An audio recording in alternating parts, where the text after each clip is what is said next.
Next week's episode, Home Games, next Wednesday at 9 o'clock.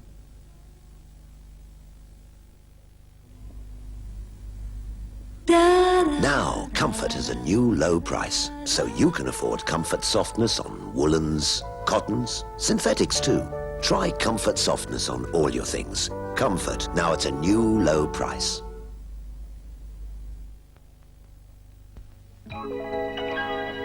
The new Ford Capri. The difference between driving and just motoring. Performance, as sporting as you like. This new 3-litre gear does 0 to 60 in 9.5 seconds and 119 miles per hour. The well-proven suspension layout, long wheelbase and wide track gives safe, predictable handling. Space? If you don't want to carry 4 people, fold the back seats down and you get a massive 22 cubic feet of it. The new Capri gives you a lot more car than you expect. Performance, versatility, space.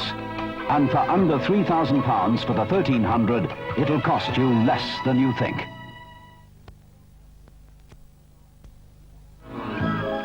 You could win a new Ford Capri. There are 7 Ford Capris to be won in the Daily Express. Win a new Capri. The details are in tomorrow's Daily Express. You know all about Mac Market's low-price groceries, but what price are quality fresh foods? Look, streaky rashers, 53p a pound. Cooked shoulder, 14p a quarter. A choice of pâtés from 14p a quarter.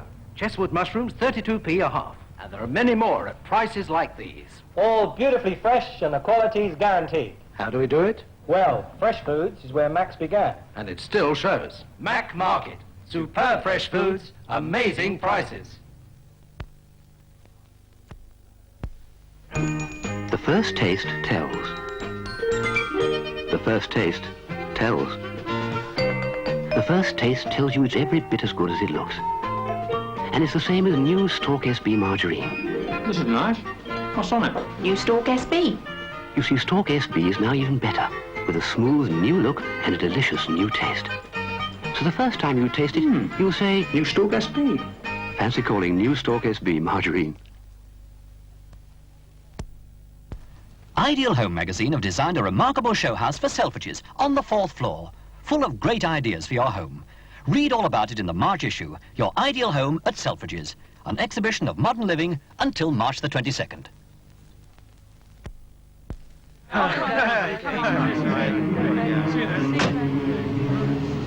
What do we do with a drunken driver? What do we do with a drunken driver? What do we do with a drunken driver? La la la la la la. La la la la la la la la la la la la la la la la.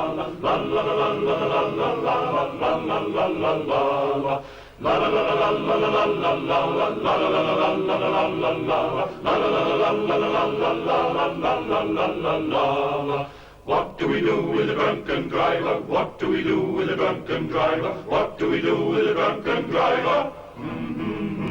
Think before you drink, before you drive.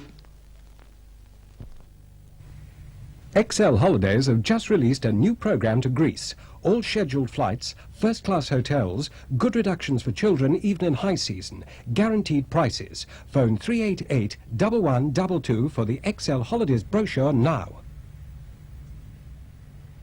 In just a few seconds' time, the latest news from ITN, and after that, football.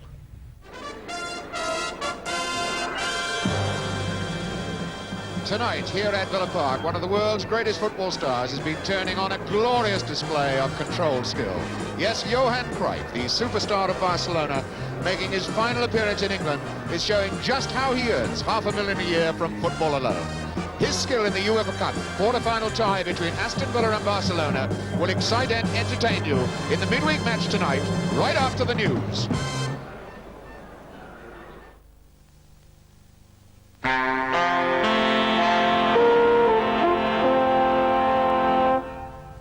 This is Thames from London. We now go over to Reginald Bosanquet and Sandy Gall at ITN.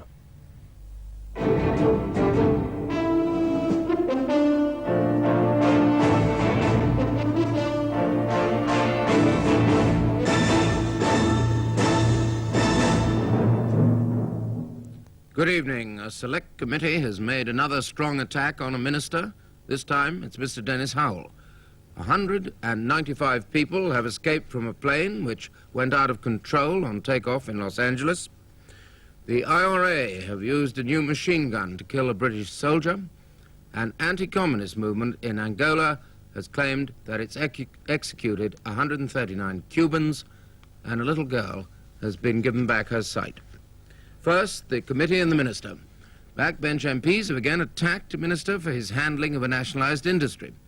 One of the environment ministers, Mr. Dennis Howell, is criticised for his treatment of the British Waterways Board, who run most of Britain's canals. It's only a week ago that the same committee on nationalised industries were attacking Mr. Varley and the British Steel Corporation. The MPs say Mr. Howell cast what they call an astonishing and unwarranted slur on the professional competence of the Waterways Board. They also say he doesn't appear to understand the proper role of a nationalised industry, and they recommend that responsibility for the waterways should be taken away from him and handed over to the Department of Transport. Mr. Howell says he's saving his reply for Parliament. Here's our political editor, Julian Haviland. So the Select Committee haven't lost their remarkable appetite for government ministers. They've taken quite a bite out of the hitherto cheerful person of Mr. Howell, who in between being Minister for Sport and looking after floods and droughts, is in charge of the nationalised British waterways. The committee say Mr. Howell doesn't understand how a nationalised industry should work. They say relations between the government and the Waterways Board are deplorable, and they blame him. But Mr. Howell's unlucky, perhaps, to get so much stick.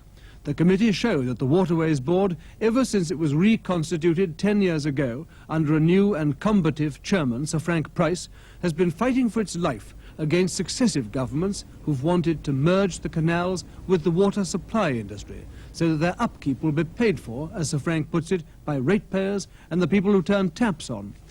The committee, under its equally combative chairman, Mr. Russell Kerr MP, backs Sir Frank all the way. They say the government's plans to kill off his board should be scrapped at once, and they agree with his belief that the canals have a commercial future for freight carrying, which the government don't seem to believe. In particular, they urge the government to go ahead with a scheme to raise the capacity of this canal, the Sheffield and South Yorkshire, to carry much bigger barges, mainly between Rotherham and Doncaster. Parliament's already approved, and the common market's ready to help pay. So it's a test case, the committee say, of the government's attitude. They say the government's characteristic dilatoriness has greatly increased the cost. The committee uphold the Waterways Board's complaint that they've never been allowed the money to manage the canals in the way Parliament has told them they must. For example, in 1970, they wanted £22 million to catch up on essential upkeep, neglected for years. By 1974, nothing had been done, and the bill had risen to £37.5 million. Now they say the cost will be at least £60 million. They've just been promised £5 million, which is less, they say, than is needed for public safety. Sir Frank Price, when I talked to him today, was obviously